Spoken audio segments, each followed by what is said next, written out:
8টা industrial seed oil আছে যেটা আমাদের কখনোই খাওয়া উচিত না।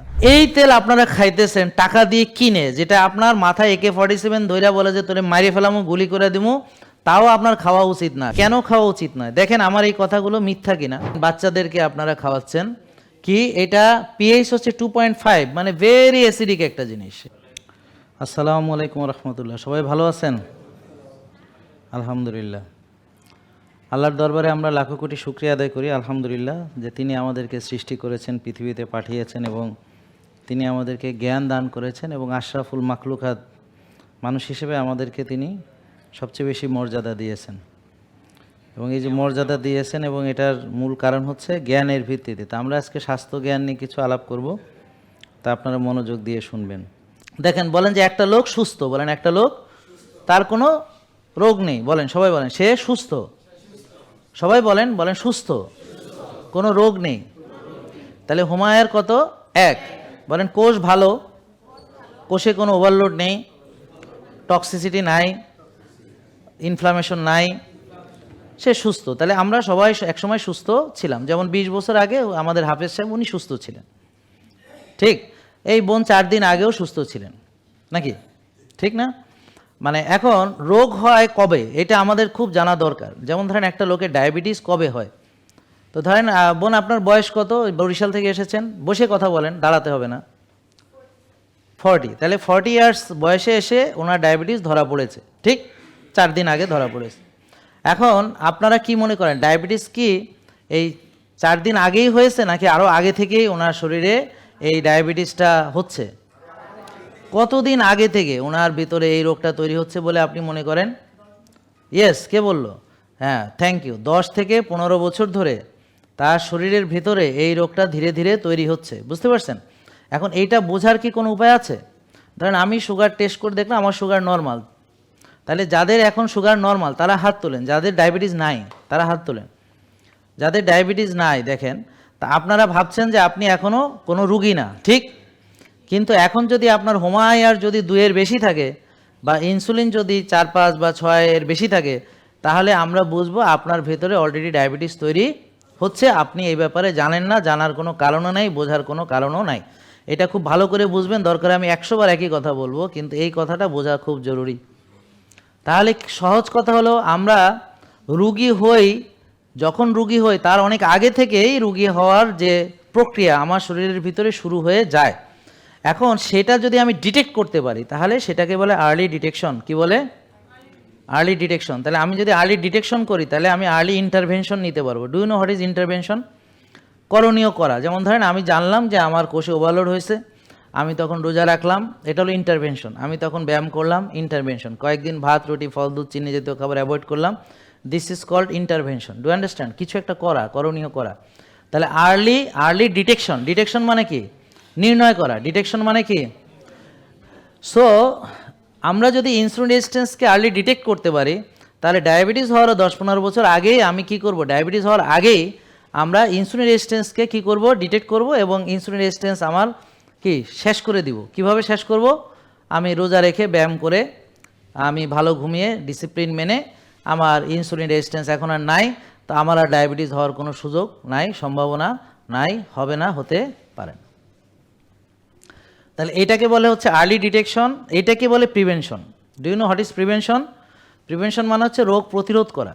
তাহলে প্রিভেনশন ইজ দ্য কিউর, অর্থাৎ আমি যদি রোগ হওয়ার আগেই আমি যদি নিজেকে চেঞ্জ করে ফেলি তাহলে রোগ তো আর হতেই পারবে না। এখন আপনি কি করছেন, যেমন উনি কি করছে, হাফেজ সাহেব, উনি রুগী হয়েছেন তো 10-15 বছর ধরে রুগী হয়েছেন, তারপরে 20 বছর ধরে রোগ পুষছেন, কিন্তু উনি ভালো হননি। কেন?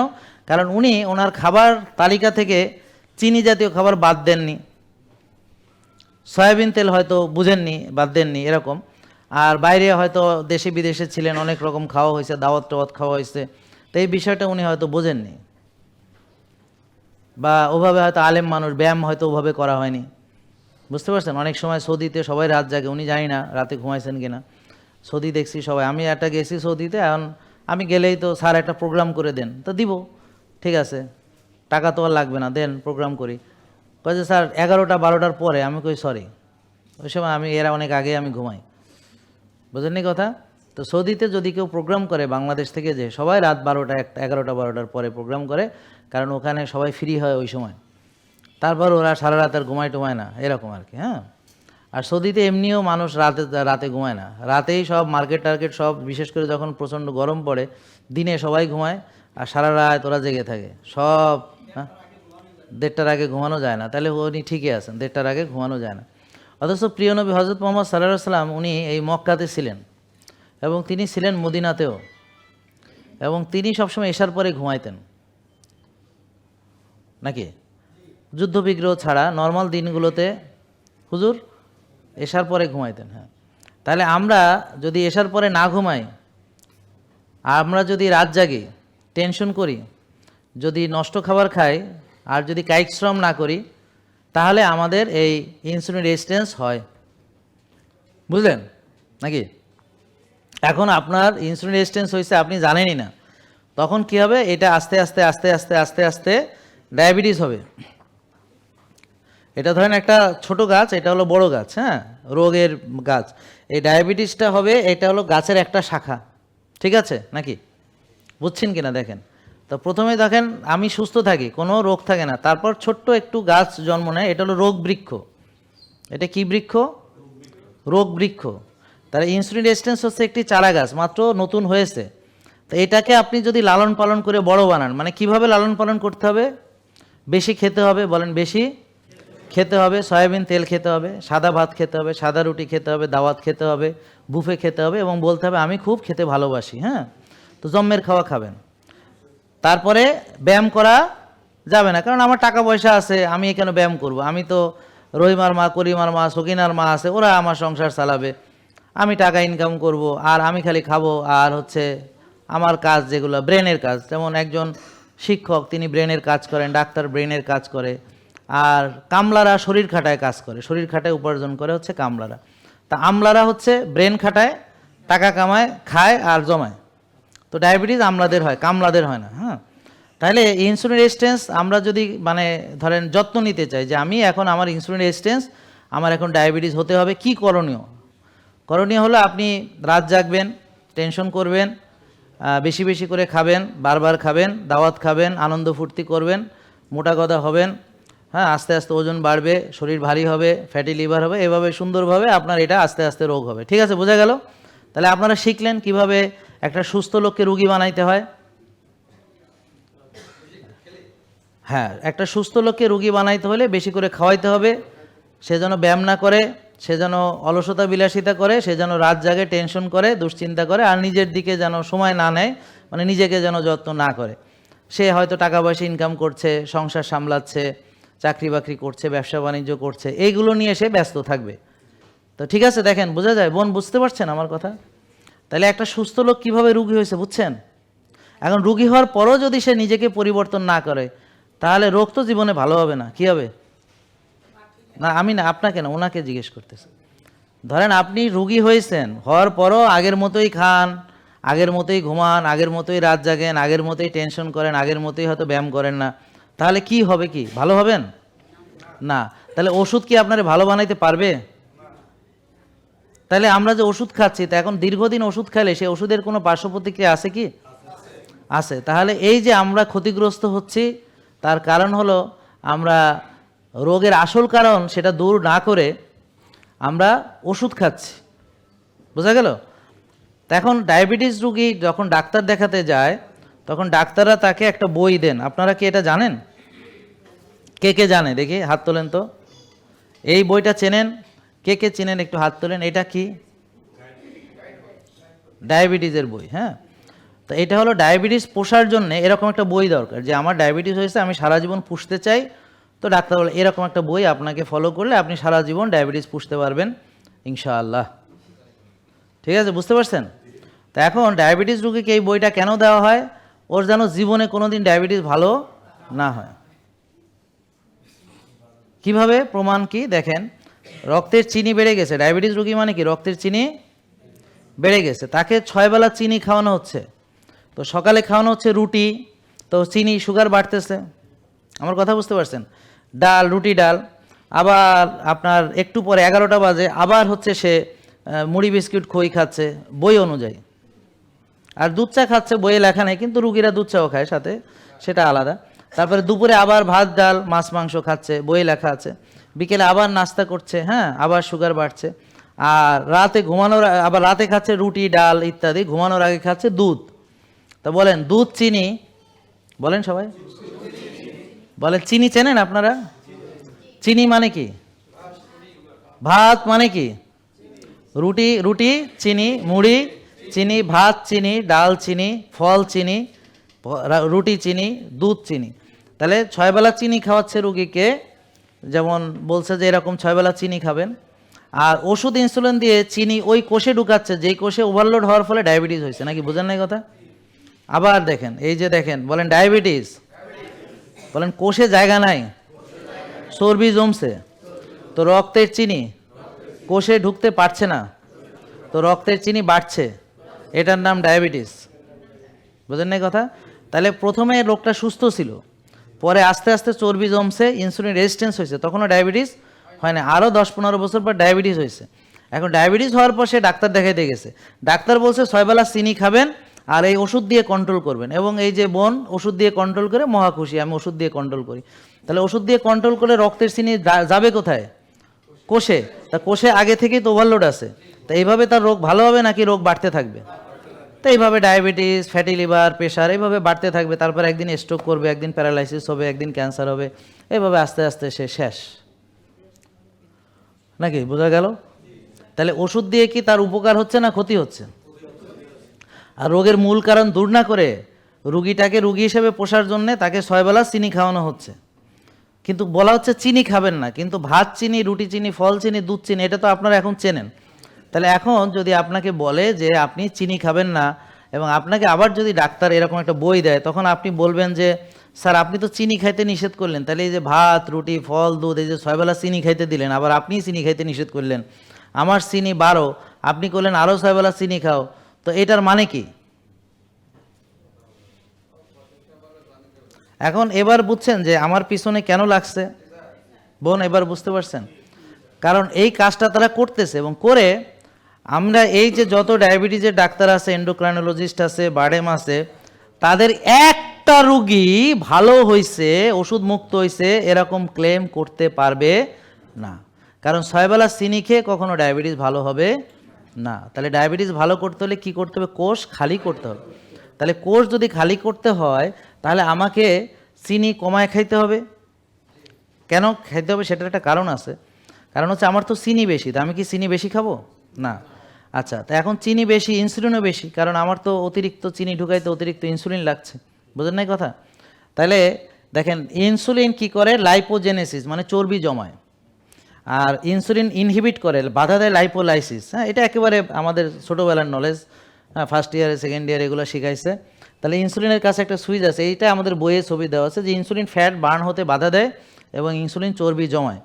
এখন আমরা যদি চর্বি গলাতে চাই, মানে আমাদের উদ্দেশ্য হচ্ছে কোষ খালি করা। কোষ খালি করা মানে হলো চর্বি গলাতে হবে। কোষ খালি করা মানে কি? চর্বি গলাতে হবে।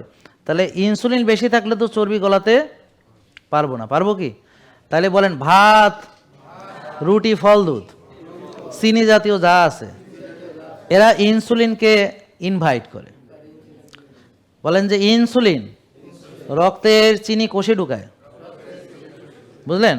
এখন আপনি ভাত খেলে ইনসুলিন লাগবে, রুটি খেলে ইনসুলিন লাগবে, ফল খেলে ইনসুলিন লাগবে, দুধ খেলে ইনসুলিন লাগবে, কারণ চিনিটা কোষে ঢুকাইতে হবে। এটা কি ক্লিয়ার? বুঝছেন কিনা? ঠিক আছে। আচ্ছা, আমরা আর একটা ডায়াবেটিস হয় ইনসুলিনের অভাব, ওটা হলো টাইপ 1 ডায়াবেটিস। ওটা নিয়ে আমরা আলোচনা করছি না এখন, ওটা পরে আলোচনা হবে। এখন আলোচনা হচ্ছে টাইপ 2 নিয়ে। বোঝা গেল? তাহলে এরকম একটা রুগী যদি আপনার কাছে আসে, তাকে আপনি 6 বেলা চিনি খাওয়াচ্ছেন এবং ওষুধ দিয়ে ওই রক্তের চিনি কোষে ঢুকাচ্ছেন, অথবা ইনসুলিন দিয়ে কোষে ঢুকাচ্ছেন, আর বলতেছেন ওই যে ওনার মতো একজন শিক্ষিত ব্যক্তিকে বুঝাইছে যে আপনার চিনি নিয়ন্ত্রণে আছে, উনিও বুঝছে আমার চিনি নিয়ন্ত্রণে আছে। তাহলে প্রশ্ন হলো ওনার চিনি নিয়ন্ত্রণে, কিন্তু কোষ কি নিয়ন্ত্রণে আছে? তাহলে উনি কী হবে? দিন দিন দুর্বল হবে, খালি ওজন বাড়বে, শরীর রসা হবে, কখনো বসলে হাতে পায়ে পানি আসবে, দুর্বল লাগবে, খালি খিদা লাগবে, বারবার খেতে মন চাবে, না খেলে মাথা ঘুরে পড়বে, বা না খেলে হাইপো হয়ে যাবে, আর খেলে তো মোটা হইতে থাকবে। এইভাবে সে আস্তে আস্তে আস্তে আস্তে যত দিন যাবে সে আরও বড় রোগী হবে। ঠিক কিনা? আমি তো খারাপ জিনিস খাই না, আমি যা খাই সেটা মজা।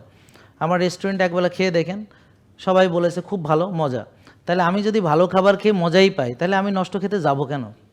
এমন যদি হইতো যে এই খাবারগুলো খাওয়ার যোগ্য না, এটা একেবারে নোংরা খাবার, এটা মানে খুব বাজে, এটা খাওয়াই যায় না, হ্যাঁ, তো তাহলে আমি ঠিক আছে, তাহলে আমি অনেক কষ্ট মষ্ট কইরা জীবন বাঁচানোর জন্য এই তিতা করল্লা মরল্লা চিরতা খাইতে আসি, ব্যাপারটা তখন কঠিন হইতো। কিন্তু খুব মজার ব্যাপার হলো যে আপনিও খেতে পছন্দ করেন, আমিও খেতে পছন্দ করি, এবং আমি যে খাবারটা খাই যদি আমার পাশে বসে আজকে আপনি খান, আপনি বলবেন খাবারটা তো খুবই টেস্ট। তাহলে এখন প্রশ্ন হলো, তাহলে আপনি কেন নিজের জন্য নোংরা খাবারগুলো বেছে নিলেন, টেস্টি হেলদিটা বেছে নিলেন না কেন? এটার উত্তর কী হবে?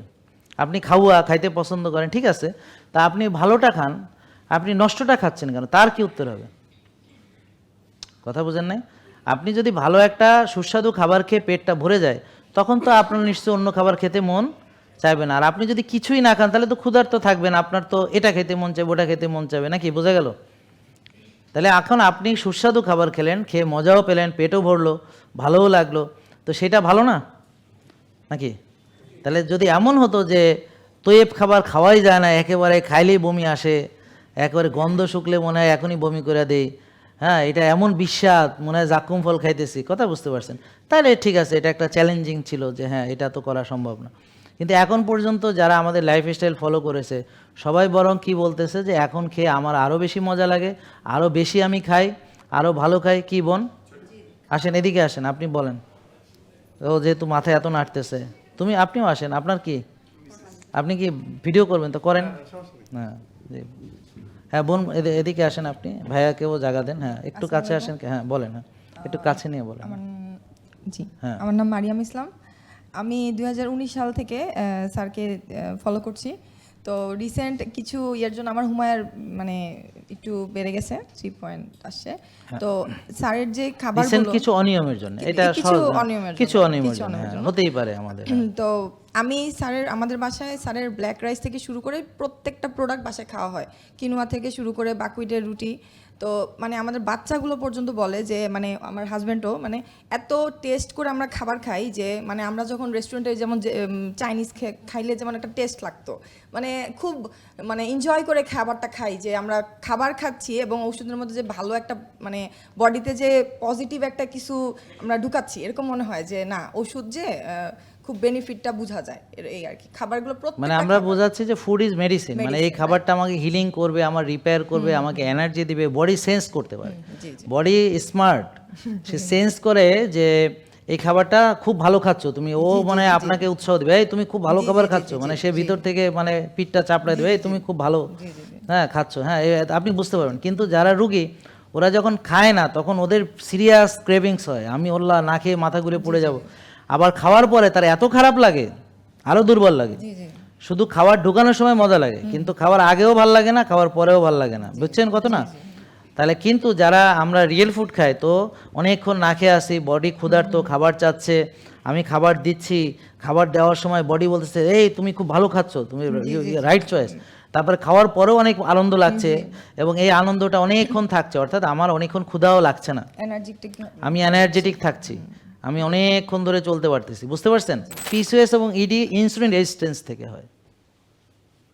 তাহলে কি হলো, ইনসুলিন হাইপার ইনসুলিনিমিয়া, ইনসুলিন রেজিস্ট্যান্স, এর থেকে মেয়েদের টেস্টোস্টেরন বেড়ে তার দাড়ি মোছ হবে, মাথায় টাক পড়বে, ব্রণ হবে, আঁচিল হবে, ঘাড় কালো হতে পারে, বগল কালো হতে পারে, এবং ওভুলেশন অ্যারেস্ট হবে, পলিসিস্টিক ওভারি হবে, ইনফার্টিলিটি হবে, এবং অনেক ক্ষেত্রে মাসিক বন্ধই হয়ে যাবে, হবে না। বোঝা গেল ম্যাডাম? এটা তো পিসিওএসের সব কিছু।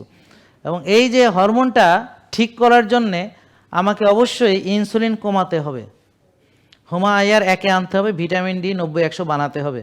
তাহলে এটা কি করে অ্যাচিভ হবে? রোজার মাধ্যমে হবে, রোদে যাব, ঘাসে হাঁটবো, আর ক্লিন ফুড খাবো, রিয়েল ফুড খাবো, তৈব খাবার খাবো, এক ভাগ খাবো, ক্ষুধা লাগলে খাবো, ক্ষুধা থাকতে থাকতে খাওয়া শেষ করবো, এবং রোজাও রাখবো, এবং কায়িকশ্রম বা ব্যায়াম বা খেলাধুলা কিছু একটা করবো, আর্লি ঘুমাবো, ভরে উঠবো, এবং যারা পুরুষরা আছেন তারা ইডি থেকে বাঁচতে সেম কাজগুলো করবেন, 5 ওয়াক্ত নামাজ মসজিদে পড়বেন। এতে করে মানসিক প্রশান্তি থাকবে, এতে করে রব্বানা আতিনা ফিদ দুনিয়া হাসানা, দুনিয়া শান্তিও থাকবে, এবং ইনশাল্লাহ ভবিষ্যতে অফিল আখেরাতে হাসানা, আমরা আখেরাতও হাসানা পাবো, অকিনা আযাবান্নার। আল্লাহ আশা করা যায় আমাদেরকে দোজকের আগুন থেকে তিনি আমাদেরকে রক্ষা করবেন ইনশাআল্লাহ। সব কিছুর ভিতরে আমাদের সৌন্দর্য থাকতে হবে। এখন আমি জানি না কিন্তু খাই, কি খাই তাও জানি না, কোন খাবার খেলে কি হবে তাও জানি না। এই যে আমরা যে অজ্ঞ, তাহলে আমাদেরকে আল্লাহ তাআলা বলেন আশরাফুল মাকলুকাত। আমরা কি বলেন? আশরাফুল মাকলুকাত। বলতে পারবেন কেন? আপনারা কি বলতে পারবেন কেন? জানেন? কারণ হযরত আদম আলাইহিস সালামকে আল্লাহ তাআলা অনেকগুলো জিনিসের নাম শেখালেন।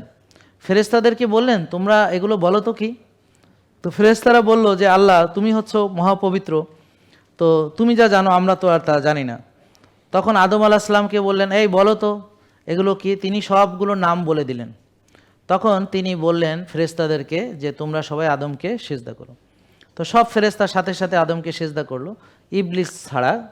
কারণ ইবলিস অ্যাকচুয়ালি ফেরেশতাও ছিল না, সে ছিল জিনদের অন্তর্ভুক্ত, এবং তাকে ইবাদতের কারণে তাকে এত মর্যাদা দেওয়া হয়েছিল যে সে ছিল একদম সবচেয়ে মর্যাদাশালী, ফেরেশতাদের সর্দার হয়ে গেছিল, তো জান্নাতে থাকতো।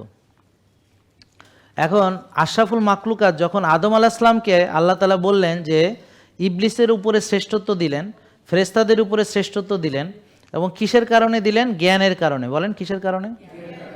রাসূল সাল্লাল্লাহু আলাইহি ওয়াসাল্লামকে জিবরাইল আমিন এসে প্রথম কি বলছিলেন? ইকরা, মানে কি? পড়ো।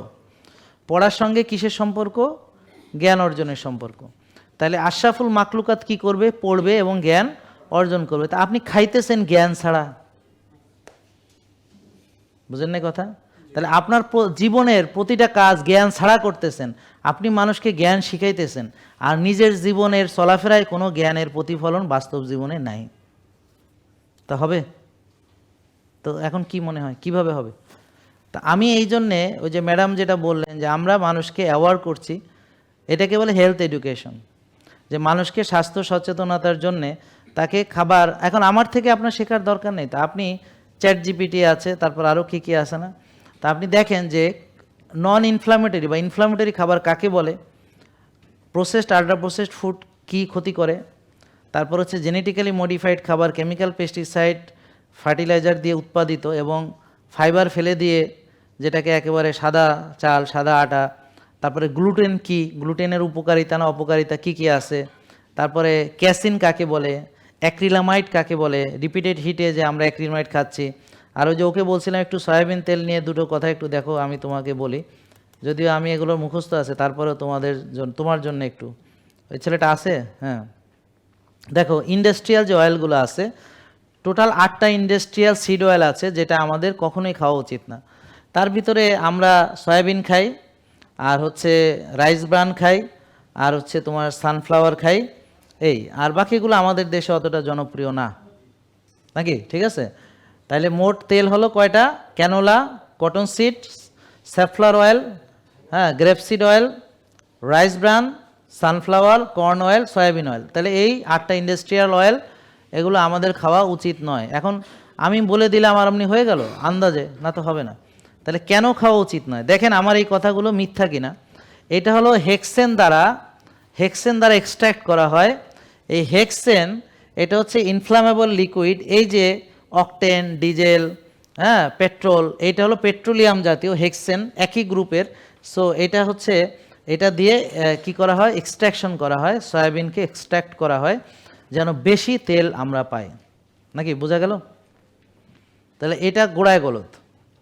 এরপর যদি আপনি চিন্তা করেন যে সয়াবিন সেটা কি হাইব্রিড কিনা, সেটা কি কেমিক্যাল ফার্টিলাইজার দ্বারা উৎপাদিত কিনা, পেস্টিসাইড দ্বারা উৎপাদিত কিনা, সেগুলোও বলতে পারেন, সাথে অ্যাড করতে পারেন আপনি যে হাইব্রিড, জেনেটিক্যালি মডিফাইড, সেটাও যদি আপনি অ্যাড করেন। এখন এরপরে আসলো হেক্সেন দ্বারা কি করা হচ্ছে? এক্সট্র্যাক্ট করা হচ্ছে, বুঝলেন? এখন এমনি শুধু হেক্সেন দিয়ে এক্সট্র্যাক্ট করলে হবে না, এখানে হাই প্রেশার এবং হাই হিটে এটাকে এক্সট্র্যাক্ট করা হয় যেন একেবারে আলকাতরার মতো গাদ বের হয়, যেটাকে ক্রুড অয়েল আপনারা বলছেন। ঠিক আছে, তাহলে কি হলো? এখন এই যে সয়াবিনকে যখন হাই প্রেশারে এবং হাই টেম্পারেচারে যখন আপনি নিয়ে আসলেন, তখন এইটা খাওয়ার মতো আর যোগ্য থাকে না। এটা কেউ খাইতে পারবে না। ওইটা আপনারা দিলে আপনি কেউ না যে খাইতে পারবেন। ঠিক আছে, তখন কি করা হয়? তখন এই ডিসলভেনাইজিং করা হয়, ওই যে হিট এবং স্টিম দিয়ে। এগুলো খাওয়া যায় না, মানে সলভেন্ট এক্সট্রাকশন করে ডিসলভেন্ট যাই, মানে হিট এবং স্টিমে নেওয়া হয়। এরপর হচ্ছে রিফাইনিং করা হয়, ডিগাম করা হয়, নিউট্রালাইজ করা হয়, ব্লিচ করা হয়, ডিওডোরাইজ করা হয়, উইন্টারাইজ করা হয়, ডিঅক্স করা হয়।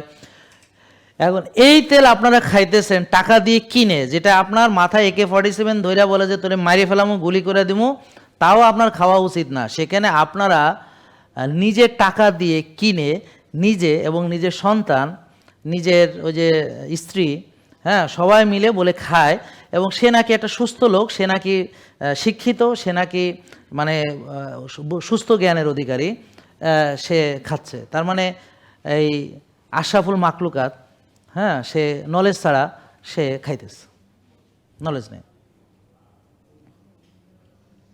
এটাকে আপনারা কি মনে করছেন? তাহলে এই নলেজটা আমি আপনাদের শেখাচ্ছি, আমি কি খুব খারাপ মানুষ? তো তাহলে এই নষ্ট কথাগুলো আমার নামে যে বলে, কি জন্য বলে? আমি তো ধরেন আপনাদেরকে সচেতন করছি মাত্র। এখন তো গ্রামে কোনো একটা খাওয়া উইদাউট কোল্ড ড্রিঙ্কস, এটা ইউ ক্যান্ট ইমাজিন, দাওয়াত দিছে কোনো কোল্ড ড্রিঙ্কস খাইতেছে না, এটা তো আপনার দেখবেন যে এটা অসম্ভব ব্যাপার। হ্যাঁ, তাহলে এই দেখেন বাচ্চাদেরকে আপনারা খাওয়াচ্ছেন কি, এটা পিএইচ হচ্ছে 2.5, মানে ভেরি অ্যাসিডিক একটা জিনিস। এটা হলো পিএইচ 2.5, ভেরি অ্যাসিডিক। হ্যাঁ, কার্বোনেটেড আপনার ওয়াটার, সাথে আছে সুগার, অনেকগুলো চিনি থাকে, 7-8 চামচ 9 চামচ। তারপর হচ্ছে আর্টিফিশিয়াল কালার থাকে, ক্যারামেল, ওই যেটার কারণে দেখতেছেন কালারটা। এরপর সোডিয়াম বেনজয়েড থাকে প্রিজারভেটিভ হিসেবে, আর সোডিয়াম সাইট্রেট থাকে অ্যাসিডিটি রেগুলেট করার জন্য, নাহলে তো আপনি খাইতে পারবেন না। এরপরে এটার ভিতরে থাকে সোডিয়াম অক্টানাইল সাকসিনেট স্টেবিলাইজার, এর ভিতরে থাকে ফসফরিক অ্যাসিড, যেটা ওই যে দাঁতের ক্ষয়ের জন্য দায়ী।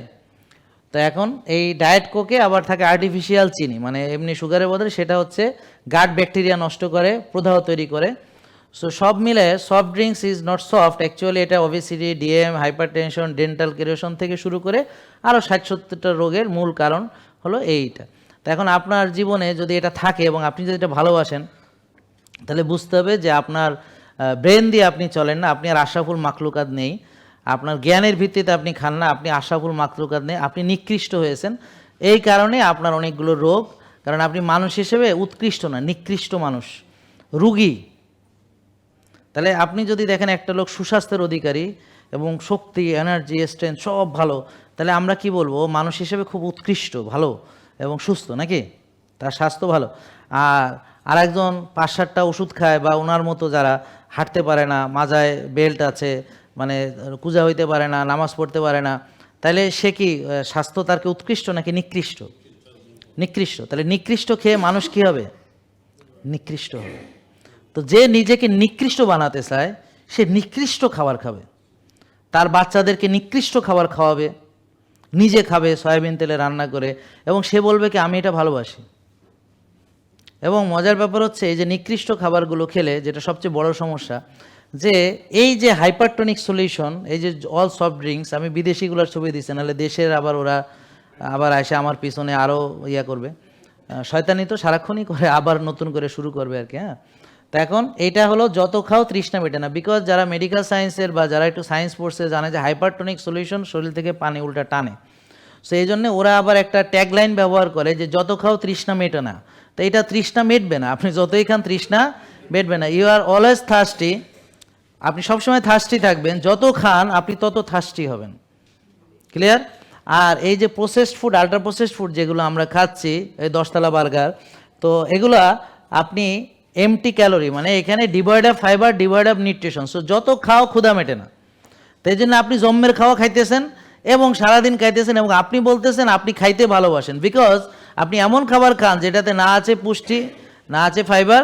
সো আপনি জম্মের খাওয়া খান, কিন্তু আপনার ক্ষুধা মেটে না, খাই মেটে না, খাইতে থাকেন, খাইতে খাইতে মোটা হন, কিন্তু শক্তি নেই, রুগী হন, আপনার সুস্থতা নেই। তাহলে এই ফাঁদে আপনাকে ফেলানো হয়েছে, অথচ আপনি একজন সচেতন মানুষ, আপনি বুদ্ধিমান, শিক্ষিত, কিন্তু আপনি নিজের ব্যাপারে খুবই অসচেতন এবং অচেতনভাবে আপনি খাচ্ছেন। চেতনা নেই, চেতনাহীন, আমরা এটাকে বলি অজ্ঞান। তা আমরা অজ্ঞানভাবে খাচ্ছি, জ্ঞানের ভিত্তিতে খাচ্ছি না, কারণ এই নলেজগুলো আমাদের অ্যাবসেন্ট নাই। জেকে লাইফস্টাইল, ওষুধ মুক্ত সুস্থ জীবন।